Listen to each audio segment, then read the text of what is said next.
అలాగే మన దానిలో నెగిటివిటీ లేదు. మన హిందూ సమాజంలో నెగిటివిటీ లేదండి. జాగ్రత్తగా గమనించండి. మిగతా సమాజంలో కష్టాలు, కన్నీళ్లు, కడగలు రాగానే బాధపడతారు. మన దగ్గర ఎప్పుడు కూడాను దీపం ఆరిపోయింది అని అనం. మనం దీపం కొండెక్కింది అని. దీపం కొండెక్కుతోంది చూడు అంట. అంటే దీపము పైకి ఎక్కుతోంది అంట. అంతేగాని దీపం ఆరిపోతుంది అన్నాం. అలాగే ఇంట్లో సరుకులు అయిపోయినాయి, సామాన్లు అయిపోయినాయి, తినుబండారాలు అయిపోయినాయి.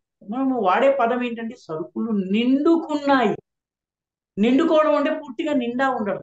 మొత్తం ఖాళీ అయిన సమయంలో మనము ఆప్టిమిజం సమాజంలో ఆశావాదాన్ని నింపడం కోసము మనం ఏమంటున్నామంటే నిండుకున్నాయంట.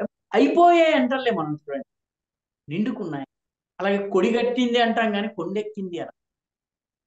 మార్వాడీలు మీరు జాగ్రత్తగా గమనించండి. మీకు మార్వాడి దుకాణాలు కూడా ఉండొచ్చును మీరు ఉన్నటువంటి ప్రాంతాల్లో. వాడు దుకాణాన్ని మైనే దుకాణం బంద్ కియా అన్న పదం వాడి జీవితంలో వాడి నోట్లోంచి రాదు.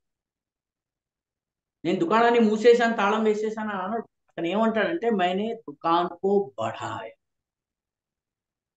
దుకాణాన్ని మూయడాన్ని దుకాన్ కో బఢానా అంటాడు. బఢానా అంటే పెంచడము, వృద్ధి చేయడం. దుకాణానికి తాళం వేస్తున్నప్పుడు వాడు ఏమంటున్నాడు, నేను నా వ్యాపారాన్ని పెంచుతున్నాను. ఇది ఆశావాదం, ఆప్టిమిజం. సొసైటీలో, సమాజంలో ఆప్టిమిజం నింపేటటువంటి ప్రయత్నము మన పూర్వీకులు పదే పదే చేశారు. అందుకని ఏమన్నారు, ఒరే బల్లి కాలు మీద పడితే మంచిదిరా, లేకపోతే ఒరే నువ్వు పొద్దున్న లేవగా నీకు ఫలానా కనపడితే శుభం రా అంటాడు. నువ్వు శుభాలే తీసుకో, నెగిటివ్ ఎందుకు తీసుకోవాలి? లేకపోతే ఇలా చేస్తా, ఆ పరీక్షకు వెళ్తున్నావా, నీ నంబరు ఆడ్ నెంబర్ వచ్చిందా, చివరి ఇది 2 ఉందా 1 ఉందా? మా బామయ్య ఉండేవాడు ఆయన, నీ హాల్ టికెట్ నెంబర్ ఇవ్వరా, నీకు ఎన్ని మార్కులు వచ్చేస్తాయి చెప్తాను అనేవాడు. మేము పరిగెత్తి ఇచ్చేవాళ్ళం. ఇస్తే ఆయన ఇలా చూసి, వెరీ గుడ్, నువ్వు పాస్ అయిపోతావురా. ఎలా చెప్పావు మామయ్య అంటే, నా హాల్ టికెట్ నంబరు చిట్ట చివరి నంబర్ 2, 4, 6 ఉంటే చూసావా, సరి సంఖ్య వచ్చిందిరా, సరి సంఖ్య చాలా మంచిదిరా. ఆ ఉత్సాహంతో నేను పరీక్షలు బాగా రాశాను. నా తమ్ముడికి చివరికి 1, 3, 5 వచ్చింది. వాడిని చూసినప్పుడు, ఒరే వాడు పరీక్ష రాసాడు, ఒరే నువ్వు అదృష్టవంతుడా, నువ్వు ఫస్ట్ క్లాస్ లో పాస్ అవుతావురా. ఏంటి అంటే, నీకు బేసి సంఖ్య వచ్చిందిరా, ఆడ్ నంబర్ వచ్చిందిరా, చివరి నంబర్ ఆడ్ నంబర్ వస్తే ఫస్ట్ క్లాస్ లో పాస్. మా వాడు ఫస్ట్ క్లాస్ లో పాస్ అయ్యాడు, నమ్మకం వల్ల. కాబట్టి మనము కొన్ని కొన్ని మూఢనమ్మకాలుగా కనిపిస్తున్న మనిషిలో పాజిటివిటీ పెంచేవి ఏమిటి అన్నది మనము మనకి శోధించాలి.